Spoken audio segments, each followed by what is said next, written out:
মাননীয় সদস্য। আমি এখন মাননীয় সদস্য জনাব মোহাম্মদ মহিউদ্দিন বাচ্চু চট্টগ্রাম 10-কে তার বক্তব্য রাখার আহ্বান জানাচ্ছি। আপনার সময় 5 মিনিট। মাননীয় স্পিকার, আমাকে বক্তব্যের সুযোগ দেওয়া আপনাকে ধন্যবাদ। আমি শুরুতেই পরম করুণাময় আল্লাহর নিকট শুকরিয়া আদায় করছি। গভীর শ্রদ্ধায় স্মরণ করছি বাংলাদেশের স্থপতি জাতির পিতা বঙ্গবন্ধু শেখ মুজিবুর রহমানকে। স্মরণ করছি 1975-এর 15ই আগস্ট নির্মম হত্যাকাণ্ডের শিকার বঙ্গবন্ধু পরিবারের সদস্যবর্গ, 4 নভেম্বর বর্বর হত্যাকাণ্ডের শিকার জাতীয় 4 নেতা এবং মহান মুক্তিযুদ্ধে 30 লক্ষ শহীদ ও নারী অহংকার বিসর্জন দেওয়া 2 লক্ষ মা বোনকে। মাননীয় স্পিকার, আমি কৃতজ্ঞ চিত্তে অভিনন্দন জানাই মাননীয় প্রধানমন্ত্রী ও বাংলাদেশের আওয়ামী লীগের সভানেত্রী জননেত্রী শেখ হাসিনার প্রতি, যিনি জাতির সকল গৌরবোজ্জ্বল ইতিহাসের নির্মাতা সংগঠন 75 বছরের বাংলাদেশ আওয়ামী লীগকে টানা 43 বছর নেতৃত্ব দিয়ে জাতিকে আজ স্মার্ট বাংলাদেশ স্বপ্ন বাস্তবায়নের পথে এগিয়ে নিয়ে যাচ্ছে। মাননীয় স্পিকার, গত 6 জুন মাননীয় প্রধানমন্ত্রীর নেতৃত্বে মাননীয় অর্থমন্ত্রীর উপস্থাপিত 7,97,000 কোটি টাকার এই বাজেট পূর্ণরূপে ডিজিটাল বাংলাদেশ ও স্মার্ট বাংলাদেশ বিনির্মাণের দিক দর্শন। আমি মাননীয় প্রধানমন্ত্রী ও মাননীয় অর্থমন্ত্রীকে আন্তরিক ধন্যবাদ জানাই।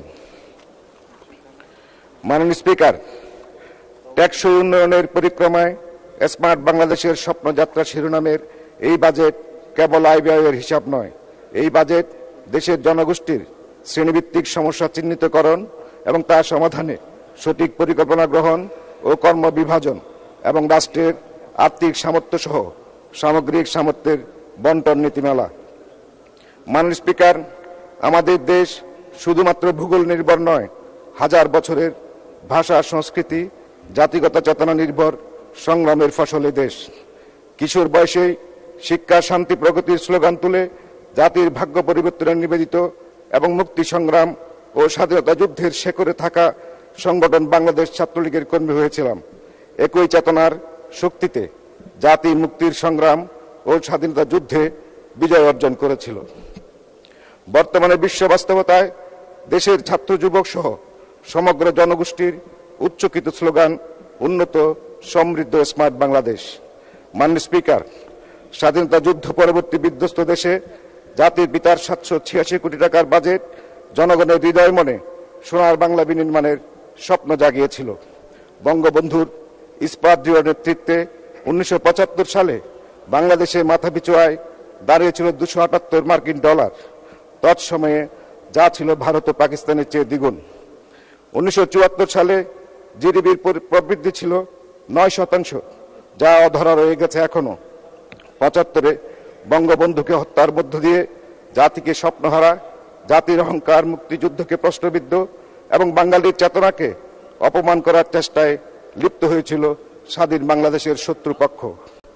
এমন বাস্তবতায় 81 সালে বঙ্গবন্ধুর কন্যার স্বদেশ প্রত্যাবর্তন এবং তৎপরবর্তী অবিরাম সংগ্রামের পথ ধরে 1996 সালে অনুষ্ঠিত জাতীয় বিজয়ী সংগঠন বাংলাদেশ আওয়ামী লীগ সরকার গঠন বাংলাদেশের যুদ্ধের মূল চেতনায় ফেরা শুরু করেছিল। কিন্তু 2001 সালে জাতীয় নির্বাচনে দেশীয় আন্তর্জাতিক ষড়যন্ত্রে বাংলাদেশ রাষ্ট্র ক্ষমতা দিয়ে দেশের থামিয়ে দেওয়া, শেখ হাসিনা করে দেওয়ার জন্য চেষ্টা করা হয়েছে। মাননীয় স্পিকার, আজ পর্যন্ত 19 বার হত্যা চেষ্টার শিকার হওয়ার পরও শেখ হাসিনার দৃঢ় নেতৃত্বে গণসংগ্রামের প্রেক্ষিতে অনুষ্ঠিত 2008 সালের নির্বাচনে বিজয়ী আওয়ামী লীগ পুনরায় সরকার পর বাংলাদেশ স্বপ্নময় পথে পুনঃযাত্রা শুরু করেছে। সেই থেকে মাননীয় প্রধানমন্ত্রী শেখ হাসিনার দূরদর্শী নেতৃত্বে টানা 3 মেয়াদে সরকারের ধারাবাহিক গণমুখী বাজেট প্রণয়ন বাস্তবায়নের কারণে দেশ সর্বসূচকে অগ্রগতি অর্জন করে। মাননীয় স্পিকার, বাজেটের মূল লক্ষ্য স্মার্ট নাগরিক, স্মার্ট অর্থনীতি, স্মার্ট সরকার ও স্মার্ট সমাজ ব্যবস্থা বাস্তবায়ন।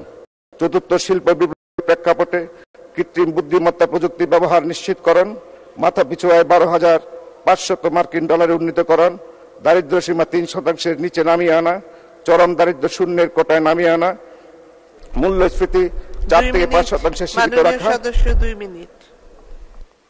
বাজেট ঘাটতি জিডিপির 5% মধ্যে রাখা, সকলের জন্য স্বাস্থ্য সেবা নিশ্চিতকরণ, স্বয়ংক্রিয় যোগাযোগ ব্যবস্থা, টেকসই নগরায়ন, নাগরিক সেবা সহজলভ্যকরণ, পেপারলেস ও ক্যাশলেস সোসাইটি নিশ্চিতকরণ এবং সমতা ও ন্যায় ভিত্তিক সুখী সমাজ ব্যবস্থা গড়ে তোলা।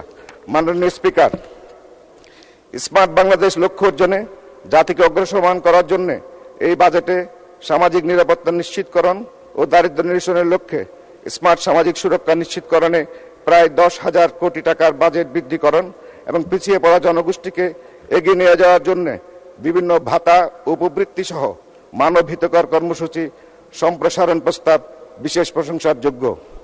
মাননীয় স্পিকার, সামাজিক নিরাপত্তা কর্মসূচিগুলো বাস্তবায়ন প্রক্রিয়ায় আরও অধিক তদারকি দরকার এবং শিক্ষা ব্যবস্থায় অস্থিরতা ও স্বাস্থ্য ক্ষেত্রে সমন্বয়হীনতা নিয়ে আমাদের কিছু কষ্ট আছে। এই ক্ষেত্রে দেশের স্বাস্থ্য সেবা সামর্থ্য গ্রাম শহরে সমন্বয় করা দরকার এবং প্রাথমিক শিক্ষায় স্থির নীতিমালা দরকার। মাননীয় স্পিকার, আমার নির্বাচন এলাকার জনগণের প্রত্যাশা একটি সরকারি হাসপাতাল স্থাপন, বর্তমানে স্থিত মৎস্য অবতরণ কেন্দ্রটি আধুনিকীকরণ, জলবদ্ধতা নিরসনে চলমান প্রকল্পের কাজ দ্রুত সম্পন্নকরণ। মাননীয় স্পিকার, আমার নির্বাচন এলাকার জনগণের প্রত্যাশাগুলো আমি আপনার মাধ্যমে মাননীয় সংসদ নেতা সমীপে পেশ করে আমার বক্তব্য শেষ করছি। জয় বাংলা, জয় বঙ্গবন্ধু, বাংলাদেশ চিরজীবী হোক।